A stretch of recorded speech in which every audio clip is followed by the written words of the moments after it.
말세 그리스도의 좌담 기록.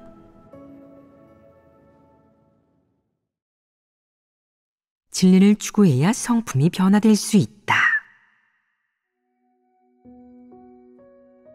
진리를 추구해야 성품이 변화될 수 있다. 사람은 반드시 이 점을 이해하고 꿰뚫어 보아야 한다.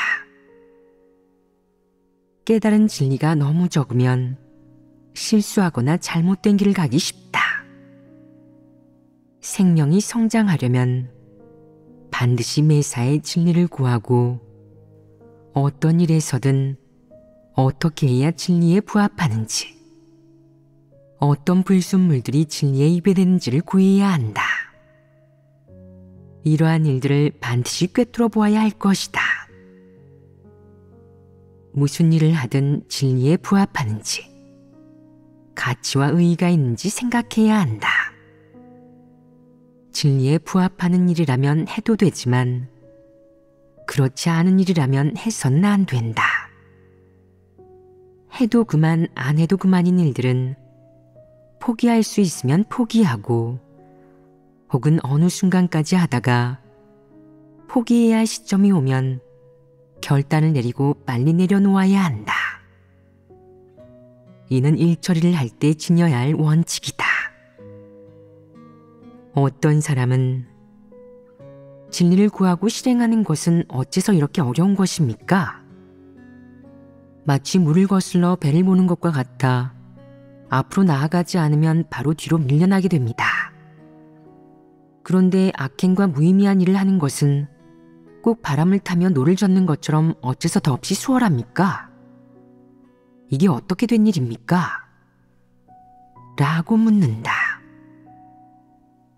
이는 사람이 하나님을 배반하는 본성을 지니고 있기 때문이다. 사탄의 본성이 사람의 마음 속에서 주된 자리를 차지했으며 이는 적대적인 힘에 속한다. 사람은 하나님을 배반하는 본성을 지니고 있기에 하나님을 배반하는 일을 하는 것은 수월하고 긍정적인 일을 하는 것은 어렵기 마련이다. 이는 전부 본성 본질에 의해 결정되는 것이다. 진리를 진실로 깨닫고 마음속으로 진리를 사랑하기 시작한 후에 쉽게 진리에 부합하는 일을 하고 본분을 이행하면서 정상적으로 진리를 실행할 수 있으며 나아가 가볍고 기분 좋게 행할 수 있다. 그렇게 됐을 때 부정적인 일들을 하면 몹시 힘들게 느껴질 것이다. 이는 내 마음 속에서 진리가 주된 자리를 차지하게 되었기 때문이다. 내가 인생의 진리를 진실로 깨닫고 어떤 사람이 되어야 할지, 어떻게 해야 공명정대하고 정직한 사람이 될 수 있는지, 어떻게 해야 하나님을 증거하고 섬기는 사람이 될 수 있는지에 대해 길이 생길 것이다. 이런 진리를 모두 깨닫는다면 더는 하나님을 대적하는 악행을 저지르지 않을 것이고, 혹은 거짓 리더, 거짓 일꾼, 적그리스도의 역할도 하지 않을 것이다. 설령 사탄이 너를 미혹하고 악인이 너를 꼬드긴다고 할지라도 그런 짓을 하지 않을 것이며 누가 어떻게 핍박해도 마찬가지일 것이다. 사람이 진리를 얻고 진리가 생명이 되면 사악한 것을 증오하게 되고 부정적인 사물의 마음속으로 반감을 느끼게 되어 악행을 저지르기가 쉽지 않다. 생명 성품이 변화되었고 이미 하나님께 온전케 되었기 때문이다. 내가 진정으로 진리를 깨달으면 어떻게 진리를 실행하여 하나님께 순종하는지를 알게 되고 자연스럽게 진리를 추구하는 길에 들어서게 된다. 내가 올바른 길을 가고 하나님 뜻에 부합하게 된다면 성령 역사도 너를 떠나지 않을 것이다. 그러면 내가 하나님을 배반할 위험도 점차 줄어들 것이다. 진리가 없으면 쉽게, 그리고 어쩔 수 없이 악행을 저지르게 된다. 예를 들어 내게 교만한 성품이 있다면 하나님을 대적하지 않으려고 해도 안 된다. 너 스스로도 억제할 수 없는데 이는 어쩔 수 없는 일이다. 너는 일부러 그러는 것이 아니라 교만한 본성의 지배를 받아 그렇게 하는 것이다. 교만함은 내가 하나님을 멸시하고 하나님을 안중에 두지 않게 하며 너 자신을 축혀 세우고 모든 일에서 스스로를 나타내게 한다. 교만함은 내가 다른 사람을 얕보게 하고 너를 오로지 자기밖에 모르는 사람으로 만든다. 교만함으로 인해 너는 마음속에 하나님의 자리가 없게 된다. 그러다 결국 하나님 자리에 앉아 사람들을 내게 순종하게 할 것이다.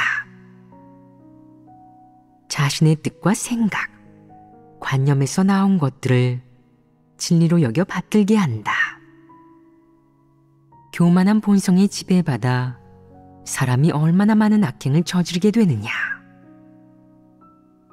사람의 악행을 저지르는 문제를 해결하려면 반드시 먼저 사람의 본성을 해결해야 한다. 성품 변화 없이는 근본적인 문제를 해결할 수 없다.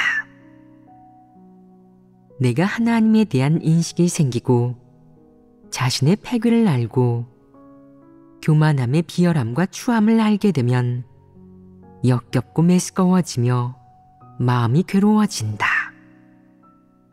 또한 의식적으로 하나님을 흡족해 하는 일을 하여 마음이 편안해지고 의식적으로 하나님의 말씀을 읽고 하나님을 높이고 증거하여 마음의 기쁨을 느끼며 의식적으로 자신을 폭로하고 자신의 추한 모습을 밝혀 마음이 편해지고 기분이 좋아질 수 있다.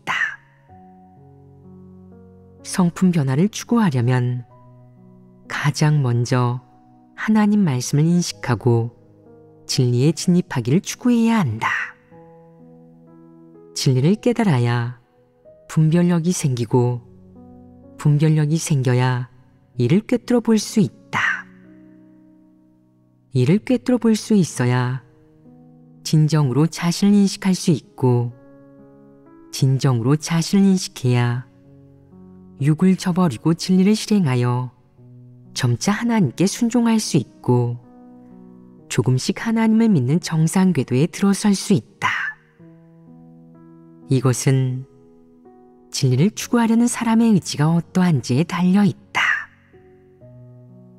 정말 의지가 있다면 반년이나 1년쯤 추구하면 정상 궤도에 들어서기 시작하고 3년이나 5년이 지나면 성과를 볼 수 있으며 스스로 생명이 성장했음을 느끼게 될 것이다. 그러나 하나님을 믿으면서 진리를 추구하지 않고 진리 실행을 계속 중요시하지 않는다면 10년이나 20년을 믿어도 변화될 수 없다. 그러면 결국 하나님을 믿는 것은 그저 이런 것이라고. 지난날 세상에서 지내던 때와 다를 게 없다고. 사는 것이 아무 의미가 없다고 생각하게 될 것이다. 이는 진리가 없으면 삶이 공허하다는 것을 보여준다. 글귀와 도리를 얼마간 말할 수는 있어도 마음의 위안을 얻지 못하고 마음이 편하지 않을 것이다.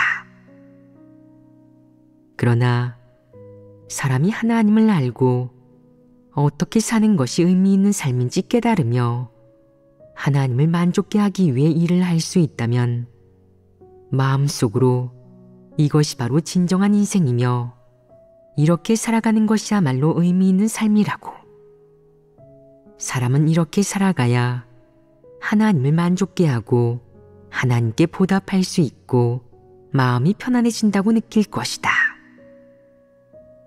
사람이 의식적으로 하나님을 만족케 하고 진리를 실행할 수 있다면 자신을 저버리고 자기 뜻을 내려놓으며 하나님의 뜻에 순종하고 그 마음을 헤아릴 수 있다면, 이런 일들을 모두 의식적으로 할 수 있다면 그것은 정확한 진리 실행이요 진정한 진리 실행이다. 이는 지난날 상상에 의존하고 규례를 지키며 그것을 진리 실행이라고 여기던 것과는 다르다. 사실 상상에 의존하고 규례를 지키는 것이 아주 피곤하고, 진리를 깨닫지 못하고 원칙이 없으면 일하는 것도 아주 피곤하고, 목표 없이 맹목적으로 일하는 것은 더욱 피곤하다. 진리를 깨달으면 그 어떤 사람이나 일, 사물의 속박을 받지 않고 비로소 진정으로 자유와 해방감을 느낀다. 또 일할 때 원칙이 있는 데다 마음까지 가볍고 즐겁다. 별로 힘든 것 같지도 않고 고생한다고 생각하지도 않는다. 이런 내적 상태에 놓인 사람이 바로 진리가 있고 인성이 있는 사람이고 성품이 변화된 사람이다. 생명체험 과정에서 어떤 일이 닥치든 진리를 구하는 법을 배워야 한다.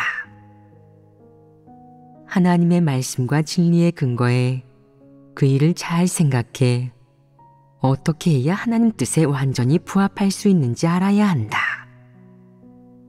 그러면 자신의 뜻에서 나온 것들을 버리고 어떻게 해야 하나님의 뜻에 부합할 수 있는지 알면 그렇게 행하게 된다.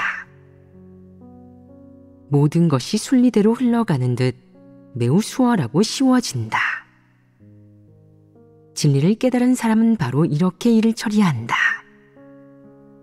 사람들에게 정말로 내 본분 이행에 성과가 있음을 보여줄 수 있고, 일 처리에 원칙이 있으며 확실히 생명 성품의 변화가 있고 하나님의 선민을 위해 좋은 일을 많이 했다는 것을 보여줄 수 있다. 이런 사람이 바로 진리를 깨달은 사람으로, 이런 사람에게는 확실히 사람다운 모습이 있다. 내가 하나님의 말씀을 먹고 마셔 정말 효과를 낸 것이다. 사람이 진실로 진리를 깨닫게 되면 자신의 다양한 내적 상태를 전부 분별할 수 있고 복잡한 일들도 꿰뚫어 볼 수 있게 되며 자신이 어떻게 실행해야 적절한지 알게 된다. 사람이 진리를 깨닫지 못하면 자신의 내적 상태를 분별할 수 없다.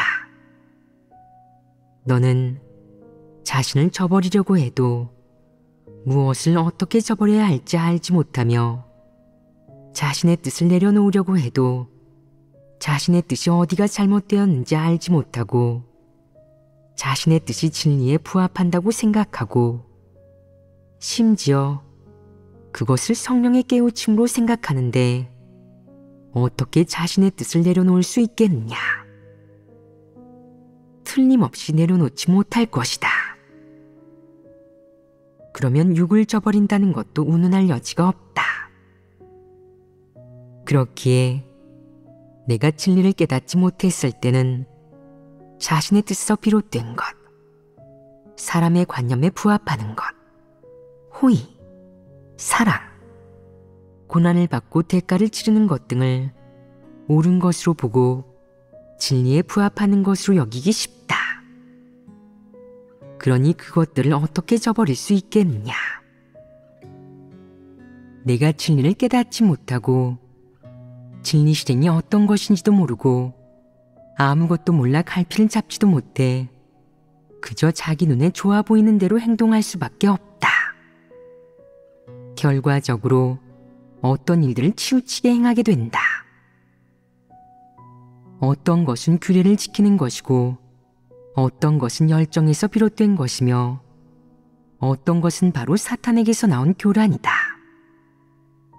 사람이 진리를 깨닫지 못하면 일을 할 때 바로 이러하다. 일할 때 좌우로 치우치고 늘 오차가 생기는데 정확도라고는 전혀 찾아볼 수도 없다.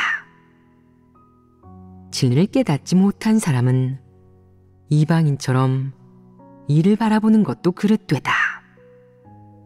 그런데 어떻게 진리를 실행할 수 있겠느냐? 또 어떻게 문제를 해결할 수 있겠느냐? 진리를 깨닫는 것은 간단한 일이 아니다. 사람의 자질이 어떠하든 설령 한평생 체험한다고 해도 사람이 깨달을 수 있는 진리 또한 한계가 있고 인식할 수 있는 하나님 말씀도 한정적이다. 어느 정도 체험이 있는 사람은 진리를 어느 정도 깨달은 사람이다. 그런 사람이라고 해도 하나님을 대적하는 일을 저지르지 않고 명백한 악행을 하지 않은 데 그칠 뿐이다. 자신의 뜻이 전혀 섞여 있지 않은 상태에 도달하는 것은 불가능하다. 사람에게는 정상적인 사유가 있고 사람의 생각이 꼭 하나님 말씀에 부합하는 것이 아니어서 개인의 뜻이 뒤섞일 수 있다. 핵심은 하나님 말씀과 진리, 성령의 깨우침에 입에되는 자신의 뜻에서 비롯된 것들을 분별해야 한다는 것이다. 그러려면 반드시 하나님 말씀을 인식하는 데 노력을 기울여야 한다. 진리를 깨달아야만 분별력을 갖출 수 있고 악을 저지르지 않을 수 있다. 성품 변화를 추구하려면 반드시 자기 자신을 인식하는 것에 공을 들여야 한다. 깊이 인식하여 자신의 본성 안에 어떤 사탄의 독소가 있는지 알아야 한다. 무엇이 하나님을 대적하고 거역하는 것인지, 매사에 어떻게 실행해야 진리에 부합할 수 있는지도 알아야 한다. 또한 하나님의 뜻, 사람에 대한 하나님의 요구에 대해서도 어느 정도 알아야 한다. 하나님 앞에서 양심과 이성을 갖춰 허풍을 떨지 않고 하나님을 기만하지 않으며 하나님을 대적하는 어떤 일도 하지 말아야 한다. 이러면 성품이 변화된 것이다. 성품이 변화된 사람에게는 하나님에 대한 경외심이 있다. 그런 사람은 하나님을 거역하는 부분이 점점 줄어들며 본분 이행에 있어서도 남을 걱정시키지 않는다. 성령 또한 늘 그 사람을 징계할 필요가 없다. 그는 기본적으로 하나님께 순종할 줄 알며 이를 바라보는 관점에도 진리에 부합한다. 이러면 하나님의 마음에 합한 것이라고 할 수 있다. 지금 내게 사역을 하나 맡긴다고 하자. 아무도 너를 관리하고 감독할 필요가 없이도 내가 오직 하나님의 말씀을 따르고 기도로서 이 사역을 잘 해낼 수 있다면 사역하는 동안 절대 얼렁뚱땅 넘어가거나 교만하고 독선적으로 자기가 결정권을 가지거나 사람을 구속하지 않는다면, 게다가 모든 사람이 공급받고 유익을 얻을 수 있도록 사랑하는 마음으로 도울 수 있고 그들이 하나님을 믿는 정상 궤도에 진입하도록 이끌 수 있다면, 그 외에 사역하는 동안 자신의 지위와 이익을 꾀하지 않고 자신을 위해 입속을 차린다거나 자신을 위한 말을 하지 않고 사람들이 너를 어떻게 대하든 내가 올바르게 대할 수 있다면 너는 상대적으로 분량이 있는 사람일 것이다. 사람이 사역을 맡고 하나님 선민을 하나님 말씀에 실제로 이끄는 것은 간단한 일이 아니다. 진리 실제가 없으면 안 된다.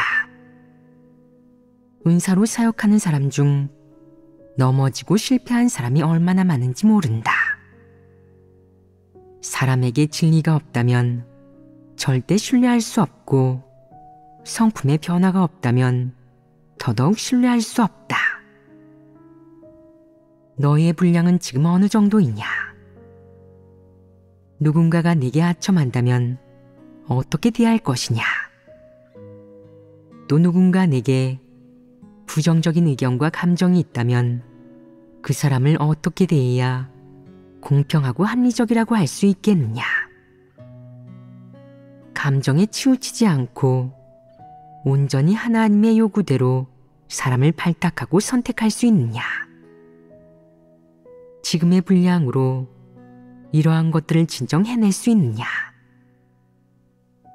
한 곳에서 수년간 사역을 한 뒤에 너에 대한 다수의 평가가 그다지 좋지 않다면 그것은 내가 본 분야에 합격하지 못했고 하나님이 쓰기에 합당하지 않다는 걸 의미한다.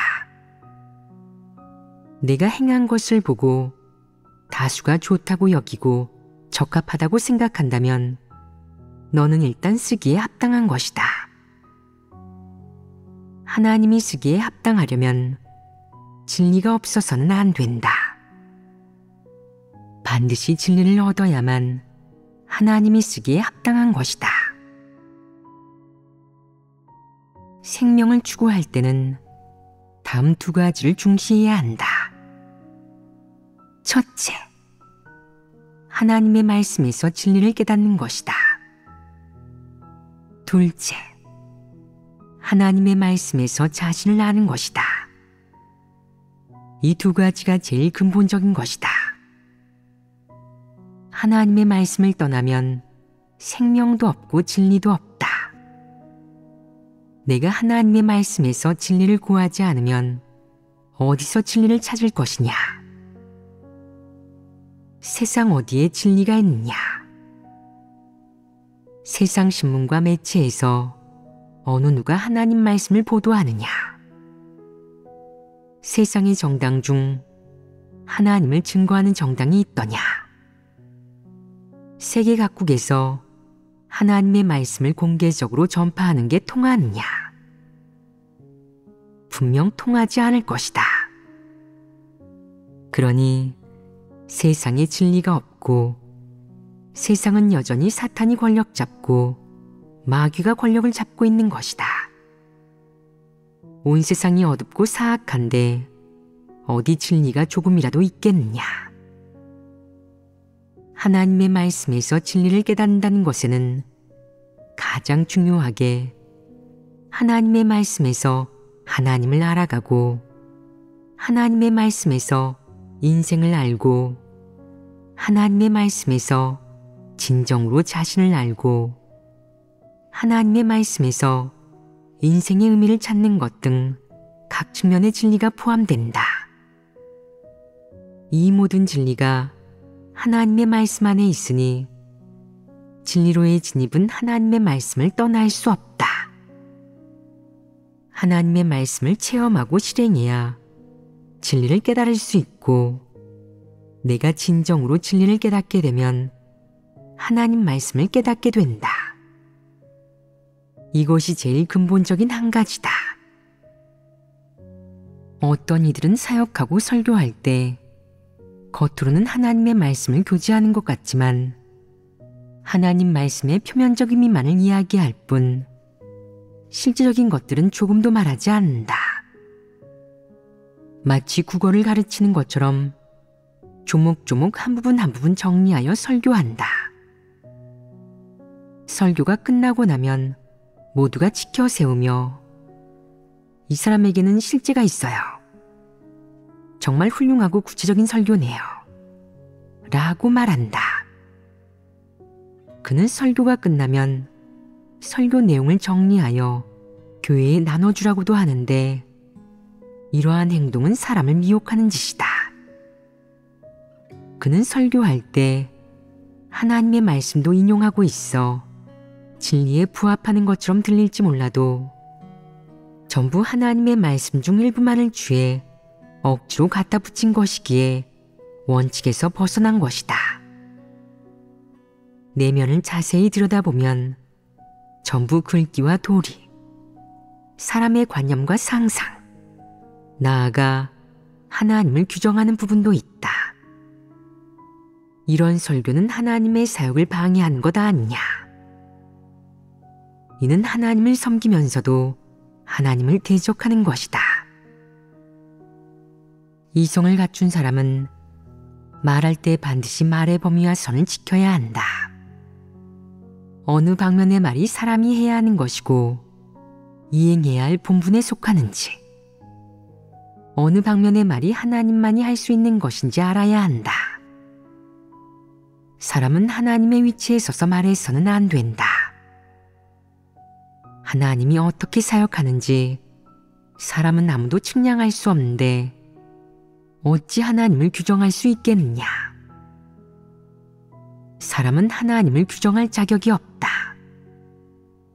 이런 모든 일을 확실히 알아야 한다. 비이성적인 일을 저지르지 않도록 말이다.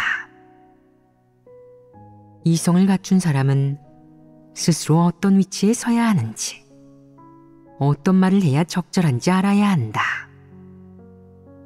해서는 안 되는 말이라면 꺼내지 마라.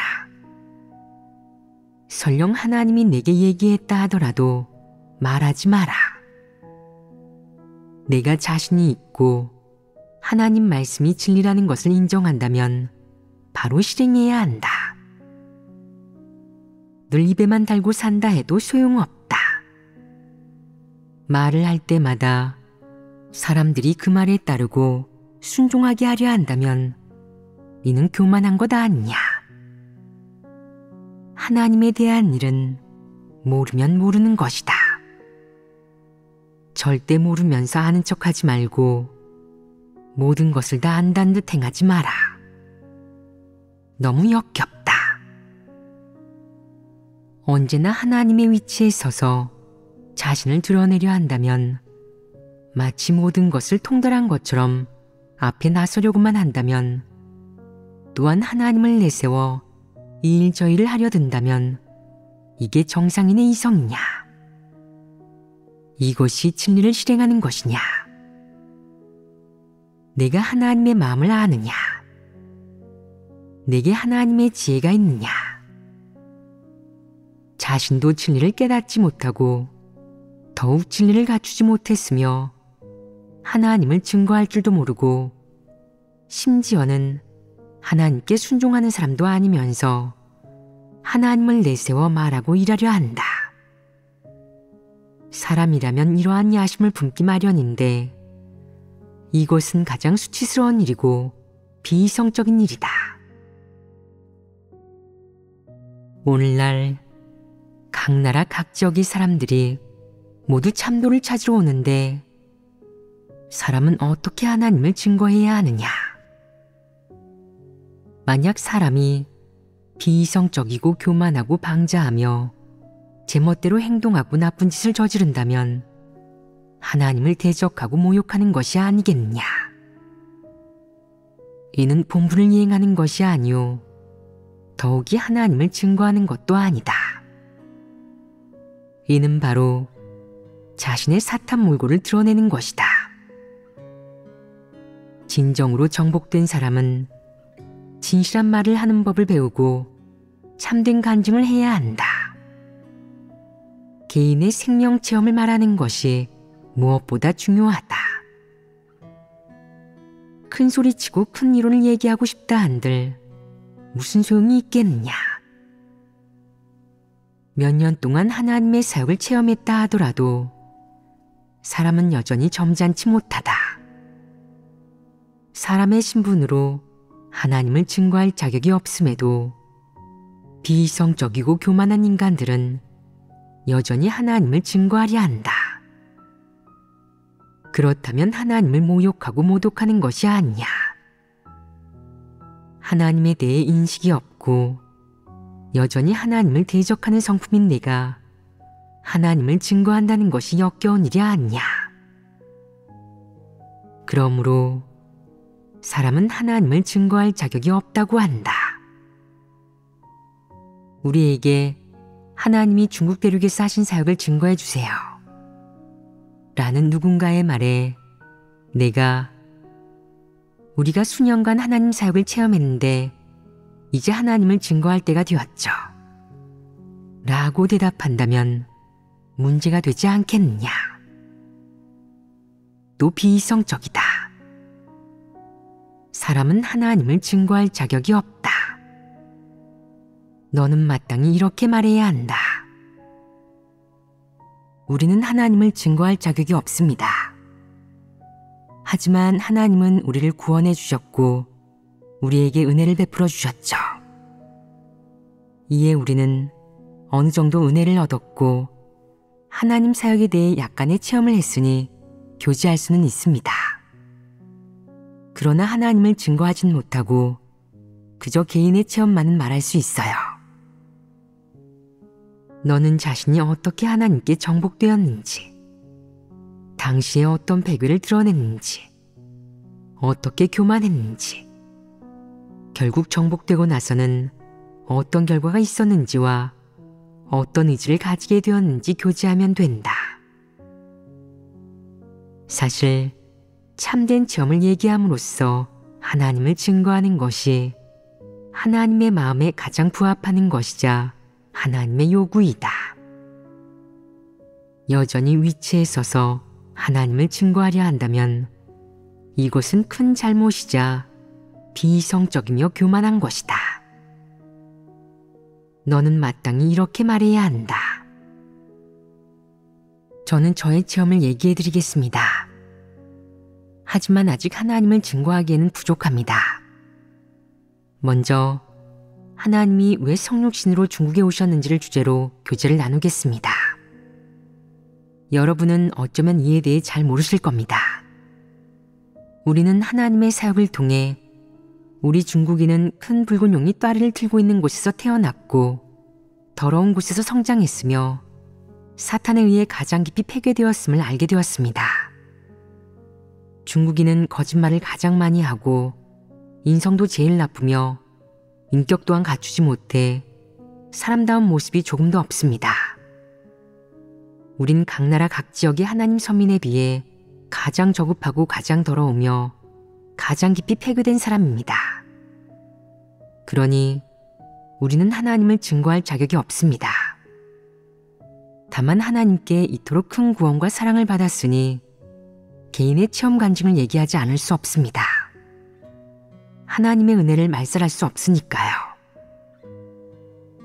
이렇게 말하면 상대적으로 이성을 갖췄다고 할 수 있다.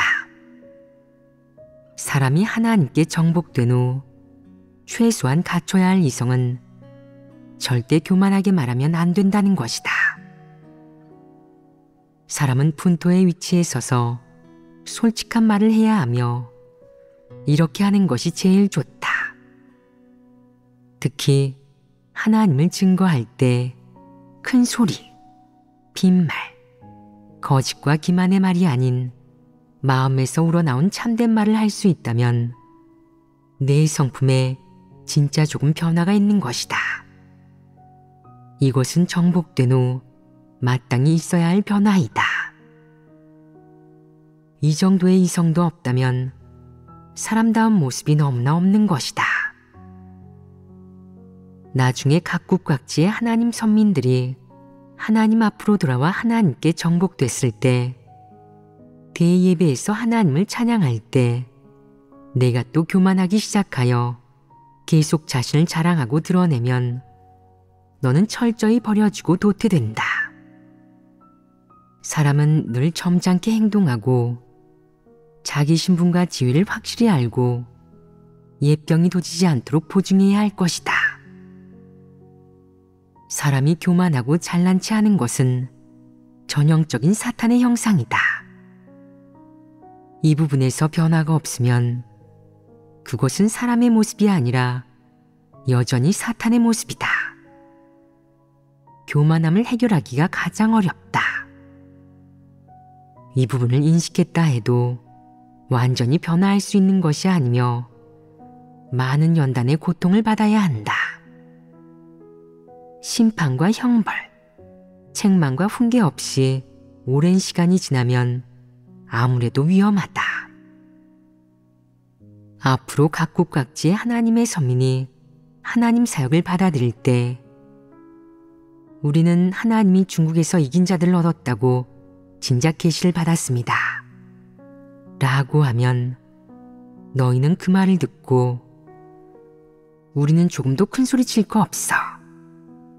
모두 하나님의 은총인걸. 우리는 이긴 자라고 불릴 자격이 없어. 라고 생각할 것이다. 하지만 시간이 지나 자신이 뭔가 좀 얘기할 줄 알고 실제가 조금 생긴 것을 보고 속으로 이런 생각을 한다. 성령의 계시를 받은 다른 나라 사람들이 다들 하나님이 중국에서 이긴 자들을 만드셨다고 하는데, 그러면 우리가 바로 그 이긴 자들이지. 그러면서 묵인하고 인정하다가 결국에는 공개적으로 인정할 것이다. 사람은 칭찬과 지위의 시련을 견디지 못한다. 사람들이 늘 너를 칭찬하면 너는 위험해진다. 성품에 변화가 없는 사람은 결국 굳게 서지 못한다. 폐괴된 인류에게 있어 옛병이 도지는 것은 가장 해결하기 어려운 문제다. 옛병이 도지는 것을 막기 위해서 사람은 먼저 자신이 아직 진리를 얻지 못했고 생명 성품에도 변화가 없다는 사실을 알아야 한다. 하나님을 믿긴 하지만 여전히 사탄의 권력 아래 사는 사람은 결코 구원받은 게 아니어서 언제든 하나님을 배반하고 하나님을 떠날 수 있다. 편안할 때 위기를 생각한다는 말처럼 마음에 이런 위기감이 있다면 어느 정도 자제가 가능하고 일이 닥쳤을 때 하나님께 기도하고 의지해 옛병이 도지는 문제를 피할 수 있다. 자신의 성품이 변화되지 못했고 하나님을 배반하는 본성이 아직 뿌리 깊게 박혀 있어 제거되지 않았으며 하나님을 배반할 위험이 여전히 존재하며 언제든 침륜되고 멸망할 수 있다는 것을 똑똑히 알아야 한다.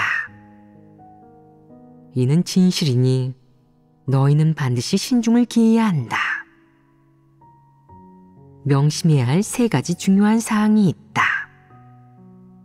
첫째, 아직 하나님을 알지 못했다.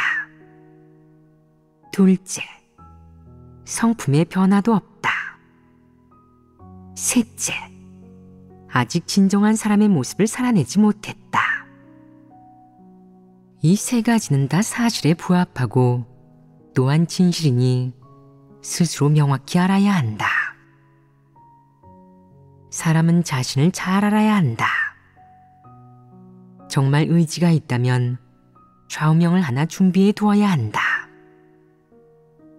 예를 들어 나는 분토다, 원래 마귀다, 혹은 옛병이 도진다, 어떻게 될지 장담할 수 없다 등과 같은 문구들 말이다. 어떤 문구를 자신의 좌우명으로 하든 다 적합하고 수시로 상기시키면 도움이 된다. 여러 번 되뇌고 반성하다 보면 잘못을 줄이거나 저지르지 않을 수도 있다. 하지만 가장 중요한 것은 하나님 말씀을 많이 읽고 진리를 깨달아 자신의 본성을 알고 폐괴의 성품을 벗어버려야 하는 것이다. 그래야 위험이 없다. 그리고 또 다른 사항은 절대로 하나님의 증인이라는 위치에 서서는 안 되고 자신을 하나님의 증인이라고 일컬어서도 안 된다는 것이다. 오로지 개인적인 체험만 얘기할 수 있다. 너희에 대한 하나님의 구원, 너희가 어떻게 정복되었는지와 너희가 받은 은혜를 얘기할 수 있다.